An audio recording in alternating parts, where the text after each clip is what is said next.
আন্দোলনকারীরা এলেন পশ্চিমবঙ্গের ছাত্র সমাজ উই ওয়ান্ট জাস্টিস প্ল্যাকার্ড নিয়ে, তারপর ব্যারিকেড ধরে সাঁতরাগাছি হোক কি হাওড়া ময়দান হোক কি ফোরশোর রোড হোক, ব্যারিকেড ধরে তারা ঝাঁপানো শুরু করলেন। ব্যারিকেড ধরে ঝাঁকানো শুরু হলো। পুলিশ তখন বারবার, একবার নয় একাধিকবার লাউড হেলারে বারবার ঘোষণা করতে থাকে শান্তিপূর্ণ আন্দোলন করুন, প্ররোচনায় পা দেবেন না, এটা সংরক্ষিত এলাকা, ব্যারিকেড ভাঙবেন না। তার ভিডিও রেকর্ডিং আপনারাও দেখিয়েছেন, আমাদের কাছেও আছে। কিন্তু তারপর কি ঘটলো আমরা দেখেছি। ব্যারিকেড ভাঙা হলো, পুলিশের অনুরোধে কর্ণপাত করা হলো না, সাঁতরাগাছি দিয়ে শুরু, ব্যারিকেড ভাঙা, গার্ডরেল উল্টোনো, পুলিশের দিকে লাঠি সোটা বোতল বৃষ্টি, অনর্গল লাগাতার ইট পাথর বৃষ্টি, সরকারি সম্পত্তি ভাঙচুর, পুলিশকে মারধর করা, পুলিশকে রক্তাক্ত করা, আহত করা, গাড়ি জ্বালিয়ে দেয়া। আমরা দেখতে পেলাম পশ্চিমবঙ্গ ছাত্র সমাজের আন্দোলনের নামে এক বিশৃঙ্খল তাণ্ডব।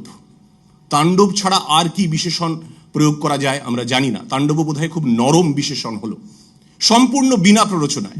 এবং একটা সময় আমরা বুঝতে পারি যে আজকে পূর্ণ কর্মদিবস, ইট ওয়াজ আ full fledged working day.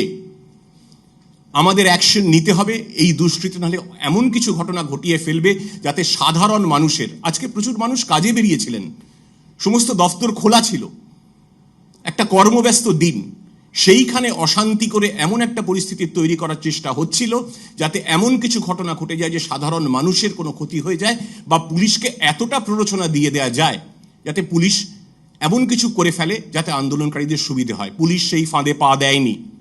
Police আহত হয়েছে, রক্তাক্ত হয়েছে, যেখানে যতটুকু প্রয়োজন সাধারণ মানুষের নিরাপত্তা বজায় রাখতে, শান্তি বজায় রাখতে, পুলিশ সেখানে ততটুকু বল প্রয়োগ করেছে।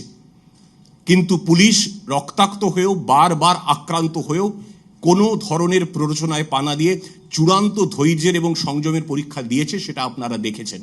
কিন্তু যখন সাধারণ মানুষকে আক্রান্ত হওয়ার সম্ভাবনা দেখা যায়, যখন সাধারণের নিরাপত্তা বিঘ্নিত হওয়া দেখা যায়, তখন পুলিশকে বলপ্রয়োগ করতেই হয়, এবং সেটা করা হয়েছে। আমাদের প্রচুর সহকর্মী আহত হয়েছেন, আপাতত 11 থেকে 12 জন, এবং আরও খবর আসছে। 94 জনকে আমরা গ্রেফতার করেছি।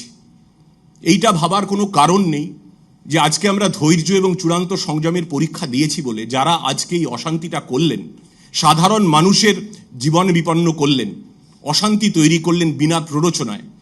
শান্তিপূর্ণ আন্দোলন করব এটা বারবার বলা হচ্ছিল, প্রেস কনফারেন্স করে বলা হয়েছিল পশ্চিমবঙ্গ ছাত্র সমাজের তরফ থেকে শান্তিপূর্ণ আন্দোলন। আমরা দেখলাম অশান্তিপূর্ণ আন্দোলন, দুষ্কৃতি আন্দোলন বলা যেতে পারে। সংখ্যাগরিষ্ঠ আন্দোলনকারী তারা যেভাবে আজকে আচরণ করলেন, সরকারি সম্পত্তি, আমার আপনার সকলের সম্পত্তি ভাঙচুর করলেন, পুলিশকে মারলেন, তার নিন্দার ভাষা আমাদের কাছে নেই। আমরা এই দুষ্কৃতীদের 94 জনকে গ্রেফতার করেছি। আমরা ভিডিও ফুটেজ দেখে চিহ্নিত করব। প্রত্যেকের বিরুদ্ধেই আইনানুগ ব্যবস্থা নিশ্চয়ই যথাসময়ে হবে।